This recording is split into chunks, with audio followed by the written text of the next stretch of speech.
안녕하세요.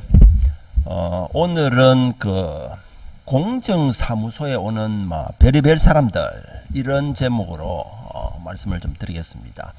제가 1988년부터 변호사 생활을 시작해서 한 20여 년 일반 변호사를 하다가 지금 한 10여 년 전부터 이 경남 거제에서 공정사무소를 하고 있습니다. 일반 변호사는 재판에 대한 스트레스가 상당히 많죠.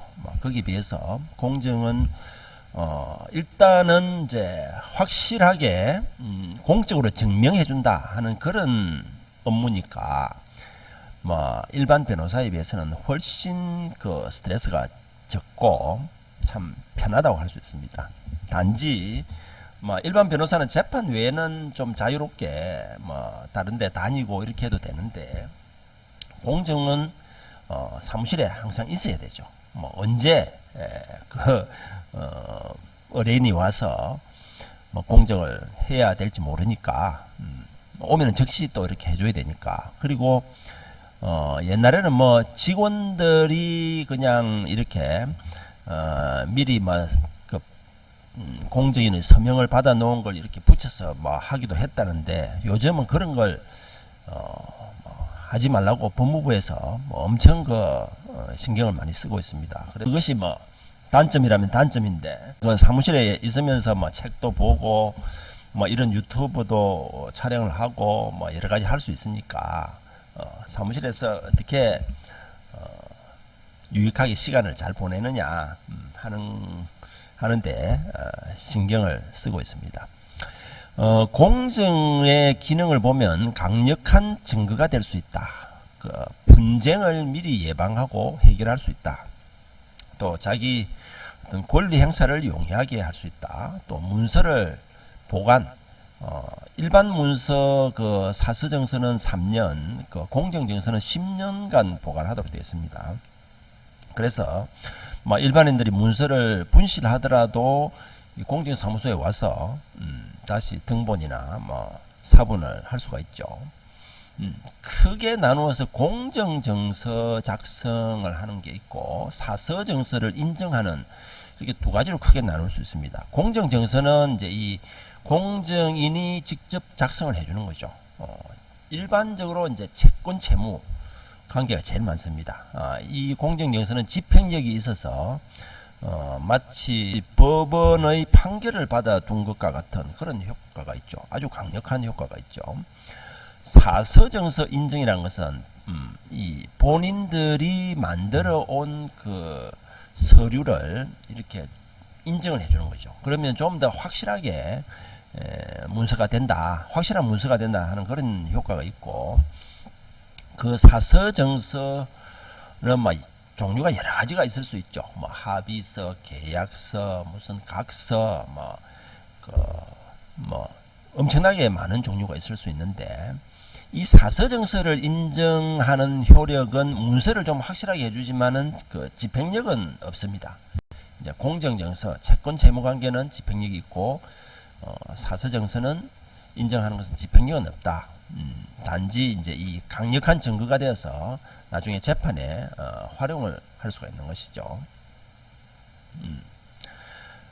그래서 이제 공정정서를 작성하러는 이제 채권 채무관계, 예를 들어서 일반인들 사이에서 친구 사이에 또는 아는 사이에 어쩔 수 없이 돈을 빌려줘야 될 때가 있죠. 그럴 때 공정정서를 작성해 두고 또 연체이자까지 붙여놓으면은 재산이 있는 한 안 갚을 수가 없죠. 그런 사람들이 많이 오고, 대부업자도 상당히 옵니다. 사채업자라고 할 수 있죠. 보통 남자도 있습니다만은 한 70 전후의 여자들 상당히 좀 강한 사람들이죠. 이런 사람들이 500만원, 1000만원 이런 식으로 주로 자영업을 하는 사람들에게 이렇게 빌려주고, 안 갚으면 바로 가게에 무슨 도구라든지 집기라든지 이런데 압류를 할 수 있으니까 하는 그런 대부업자들이 많이 오고요. 몇 사람 있습니다. 오는 사람들이.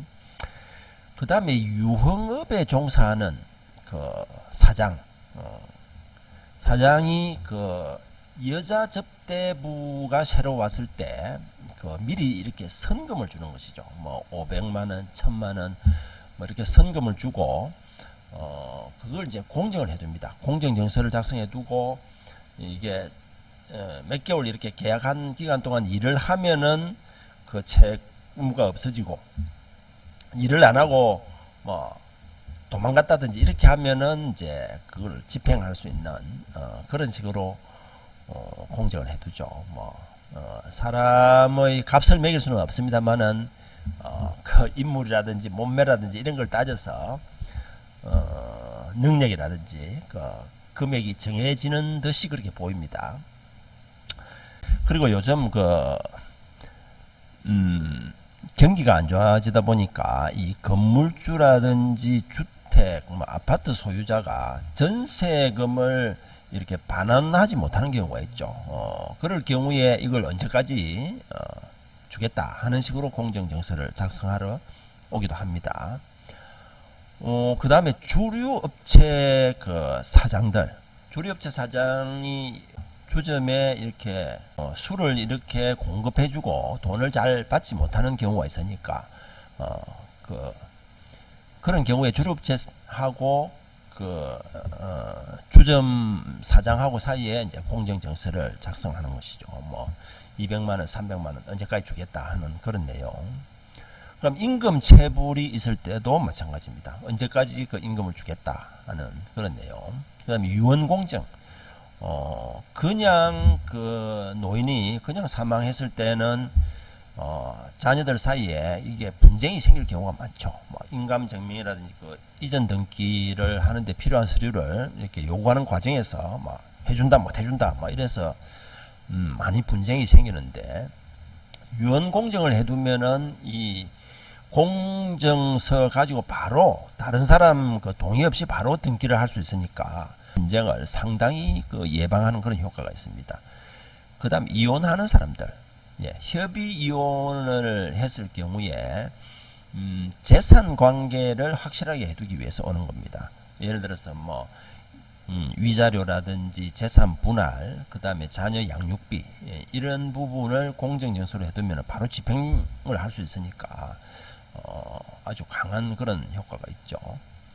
막 이혼하러 와서도 막 엄청 사이가 안 좋은 사람들도 있지만은 뭐 엄청 사이가 좋게 보이는 그런 경우도 있고, 이혼을 하더라도 오히려 이렇게 공정까지 협의 이혼을 해서 공정까지 받고 하는 것은 오히려 다행이다.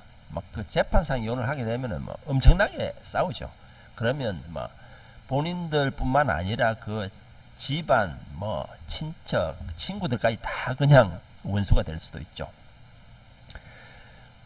졸혼이란 말이 있지 않습니까? 이혼은 아니더라도 이제 혼인을 막 졸업한다 이런 식으로 어떤 계약서처럼 하나 만들어 와서는 앞으로 뭐 서로 간섭하지 않고 뭐 어떻게 살기로 한다. 뭐 한 조항을 한 10개쯤 만들어서 그렇게 와서 공정을 하는 경우도 있습니다. 그 다음에 외국인들, 이 조선소에 상당히 외국인들이 많이 있었습니다. 주로 서양 사람들. 근데 요즘은 막 경기가 안 좋아서 많이 갔습니다만은 이 사람들이 자기 나라에서 필요한 서류들, 예를 들어서 뭐 이혼을 한다든지 뭐 부동산을 매도한다든지 이런 경우에 이제 영어로 공정을 받아서 가는 것이죠. 그걸 이제 보내주면은 자기 나라에서 뭐 대리인이 이렇게 처리를 한다든지 이렇게 할 수 있죠. 그 다음 뭐 초청장이라든지 신원보증서 이런 걸 또 공정하기도 하고, 한국 사람이 뭐 외국으로 간다든지 또는 한국 사람이 외국에서 살다가 한국으로 돌아왔을 때도 그 여러 가지 서류에 공정이 필요합니다.